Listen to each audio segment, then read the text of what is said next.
Happy 2024, a very happy new year to everyone. I know I haven't been on here for a while. It's been so busy. Life update. So I started my master's at the beginning of November, so that's been taking up like all my free time, hence why I haven't been able to drop a video. And before that, just work, life, everything, the kids, being a wife, career has been taking up my time. So yeah, I plan to be more consistent with my videos this year. And yeah, I'm so happy to be back. I've been meaning to make a YouTube video for a while now, so it feels good to be back, and I hope for a more consistent 2024. Yeah, so let's get into it. If you're new here, welcome. My name is Grace Nondekombe, and I make content around faith, wellness, and lifestyle.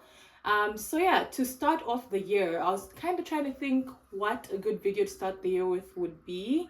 And seeing as everyone's kind of been making their 2024 goals, I know people have some goals around career if you're working or if you plan to start work. So I thought it would be good start of the year with a video on career. So basically, this is not to say I'm like an expert or anything. This is just what I've learned over my 6 years. Yeah, it has been 6 years. Oh yeah, 6.5 years in the career world. So this is pretty much just what I've learned.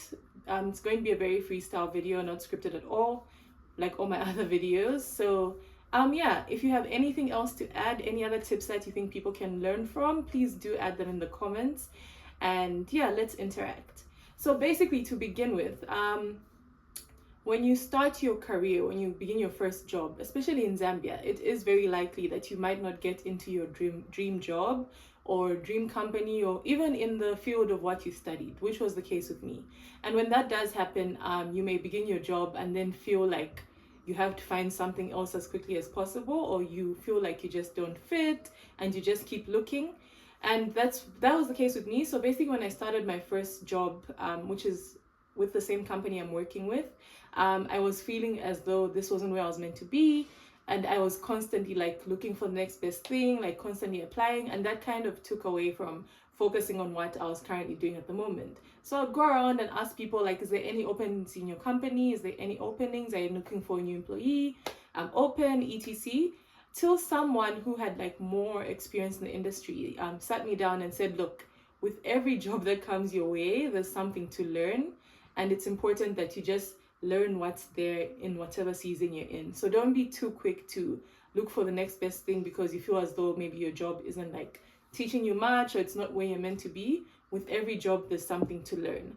And looking back at my first job, they were so right. So there's so many lessons I learned from my first job, and just so many things that just kind of like really laid a solid foundation for my job now. So I'd like to give that advice to everyone who's watching. Please don't go into a job and not give you 100% in a job because you're always looking at other job apps, LinkedIn, Go Zambia Jobs, asking around for other job opportunities. That takes away from everything that you can be learning in your current job. So this is not to say don't stop looking, but I'm saying be present in your job, learn everything that you can learn. There's no skills that go to waste or that are like useless. Make sure that you're learning as much as you can in whatever job you are in, wherever you find yourself, be it sales, commission-based jobs, even if it's not in the field of what you studied or what you specialized in, there's something to learn in every job because you're working with people, so you're picking up people skills, you're learning soft skills without even knowing it, you're learning certain, even like Microsoft skills that you may not be aware of till you move to your next job and you start to shine. So make sure that whatever job you get into, you learn as much as you can and give it your all. Yeah, you can still keep looking elsewhere, but don't let that take away from your current experience, is what I can say. Other thing is, when you get into a job, especially your first job, your pay may not be the greatest or as good as you think you should be getting paid, or how you feel like I'm worth this much and I'm getting so little, but be there for the work experience. It makes a huge difference when you get a CV of someone who's been consistent and shows that they've worked maybe 2 or 3 years for a company before they moved on to their next, as opposed to someone who kept changing jobs every quarter, like you're a quarterly employee. Like you work for 4 months, move to another company, work for 4 months. Literally, it takes like almost half a year to kind of really settle into a job and to really learn what it's about. So if you're constantly jumping from job to job, it kind of shows like instability And if I'm someone who is kind of looking to employ someone, for example, under my team, I'm not likely to pick you because I'm afraid of like you leaving us anytime soon. You know what I mean? So even if the pay isn't so great, I would advise that you learn what you can and stick it out, because it looks good in your CV and it shows stability if it shows that you can stay with a company for a number of years or for like a good period of time where you're able to give back to the company. Because the whole hiring process, trust me, is very tedious. So no person wants to keep like going through hiring a new employee, and just when you feel like you've trained them, they move on to another job. So yeah, don't always just think about the pay and the pay is not great. Stay there for the experience you're going to gain, and just the stability it shows on your CV is what I can advise. The next thing, when you get into like a work environment, you're going to work with different kinds of people, be it your subordinates, your peers, or even your bosses. You're going to work with different kinds of personalities, and it is bound to happen that personalities will clash at one point or another. So what I can say is, it's not that deep. Like, don't let your job affect you to the point where when you go home, like, you're depressed about your job because your work environment may be toxic and you just feel like, oh my gosh, I'm not coping. Of course, this is not to say some work environments are not toxic, but what I'm saying is you have to kind of have grit and just kind of develop your character to a point where you realize that I'm here for work only and it shouldn't affect my personal life. And when you do go into work, try your best to manage yourself, to make sure that you carry your own weather. So basically, carrying your own weather is not letting external circumstances affect you. Of course, your boss may shout at you of something, or you may not do something right and your boss may not be happy. Take it as constructive criticism and work on what you've been told to work on, but then don't be mad and just be mad for the rest of the year. That can be very detrimental to your mental health, and you find that you're always not happy. And it can be the worst thing not to be happy at work, because you spend majority of your day at this place and majority of your year at this place. So it's really important that when you get to work, you carry your own weather. Don't let external circumstances affect how your day goes. Just because it's a bad day, it doesn't mean it's a bad workplace. It doesn't mean it's a toxic work environment. And how you bounce back from these negative circumstances that may happen or come your way is really important in also building your character, right? So know that your boss isn't there to just say yes and you're doing a great job, but they're also there to guide you, to tell you if you've done the wrong thing, and to also scold you if you've gone out of line. So always just carry your own weather. If it happens to be with peers or subordinates, you are bound to encounter friction, but understand how to work with people, understand how to have candid conversations, and how to kind of nip it in the bud. Don't let things brew for a long time, but ensure that you have candid conversations. If something happens that you don't like, call the person aside, speak to them, and say, I didn't like how this and this went. Is there a way we can work better together? And before you have that conversation, make sure you think it through. Don't go to them mad, because it's not going to help anything, but think it through, be calm, have a candid conversation, and then see how you can work together better from there. And when you go out of that conversation, make sure that you're able to show that you are not upset after the conversation and you're willing to work on your relationship. This will, make a huge difference in how you fare in your work environment and how you feel when you're at work, basically. Yeah.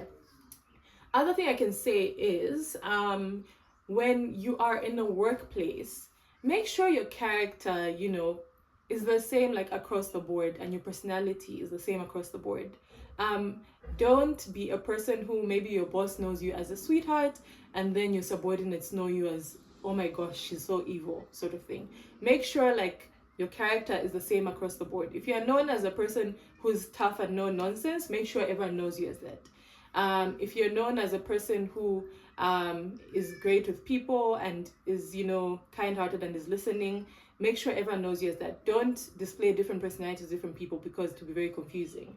And it kind of doesn't really reflect like being real as a person. So what I would say is, not to say that you shouldn't be firm, but I would say make sure that you're a person that's approachable. You treat everyone the same way you'd say good morning to your boss should be the same way you should say good morning to the worker, and the same way you should treat your boss should be the same way you should treat the worker who may clean your office space at work. So ensure that your character is the same across the board, and if different people in the organization are asked about, for example, who's Grace, the message should be the same across the board, basically. Yeah.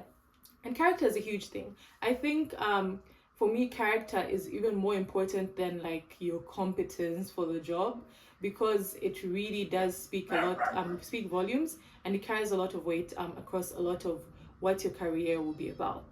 And carrying on from that, when it comes to character, it's also really important that you develop very like strategic relationships with different people across the organization, because you need to be someone who, if there's help needed in a certain section or department, people can rely on you and call on you because they've seen your character across the board. They see that you're a positive person, and they see that you're always willing to help. So, of course, this should be done when you have some free time, but be that person who people can depend on and call on if extra help is needed. And that carries a lot of weight. You'll be surprised how, even when you leave your organization, there'll still be a good kind of rapport and like, what's the word I'm looking for? You just leave a good like image of yourself, and even if you're looking for something else in the future, people are able to recommend you because you've carried yourself in a certain way and your character has spoken for itself. It's been legit across the board, and people know that they can depend on you, and you're someone they can call on if they need someone, and you're, you know, positive and dependable. So ensure that your character is, you know, the same across the board is what I can say. Yeah, when it comes to work and you're in a workplace, give it your all. I mean, you're working for a reason and you're getting paid at the end of the month for a reason. And I know you still get paid whether you perform or not, but I would say for your own mental health, for your own peace of mind, and for your own kind of like personal satisfaction, give your job your all. Even if it's not where you want to be in the end, just do your best. You know, try to strive for excellence in everything that you do, be it a small thing or a big thing, a small task or a big task. Make sure that you're giving it your all and you're working your very best. You'll be surprised how this kind of develops a habit of excellence in you, and it will start to spill over into like different areas of your life. And even when you progress in your career, you'll be known as a person who's, you know, like excellent in the work. So ensure that you're giving it your all. Don't just be aiming for the bare minimum or to just be above average, but give it your all. Where you're not sure, don't be afraid to ask. I think many people get stuck in the same position because they don't grow as an employee, because they're afraid to look like they don't know. But don't be afraid to ask. Don't be afraid to look ignorant sometimes. It's okay to not know, and that's why you're there in your job in the first place. You're there to learn. You don't get into a job knowing everything, because if you did know anything, you'd be the CEO. So ensure that you are not afraid to ask questions, you're not afraid to look vulnerable, and you're willing to learn all the time. It will make a big difference if you're willing to ask questions, and you'll grow much faster than people who are not willing to ask questions and who just sit not knowing, but they just go about life not knowing, and you don't progress in that way. So make sure that you're willing to ask, make sure that you're willing to grow, and you'll be surprised how much you'll grow in career in a very quick space of time, basically. Yeah, I think that's most of the points I had to start with. I will be kind of doing another video based on career, but like looking at it from a different angle. But what I would say is that ensure that, you know, you're present, you're willing to grow and ask the difficult questions when you don't know, that you carry your own weather. Don't be stuck in feeling like your workplace is the worst place to be. Ensure that you're happy when you go to work, because you're here for most of your year and majority of your day, all your days. So ensure that it's a place where you're carrying your own weather. Don't let external circumstances influence you and spill over into your personal life.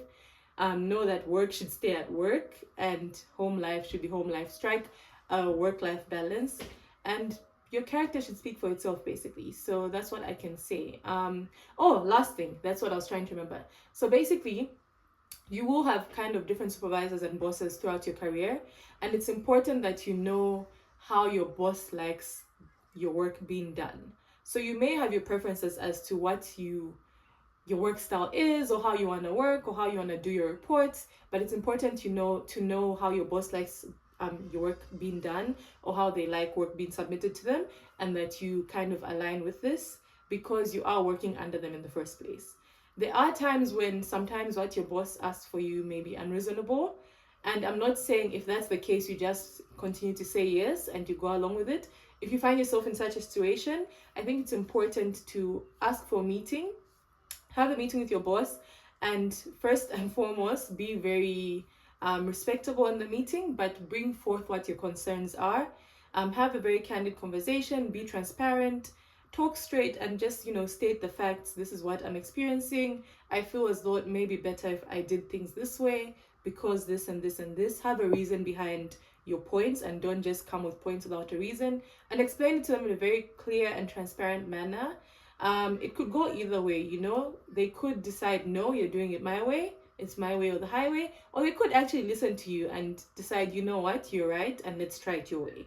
So with those conversations, when you're candid and transparent with your supervisor or your boss, it's just it could go two ways, but the worst that could happen is a no, and a no means you continue working the same way, but it could go in your favor and things could work out for you if you find that it's becoming difficult to work in a certain way. So that's what I can advise. But overall, I would say don't be difficult and try to always do things your way. You're working under your supervisor for a reason.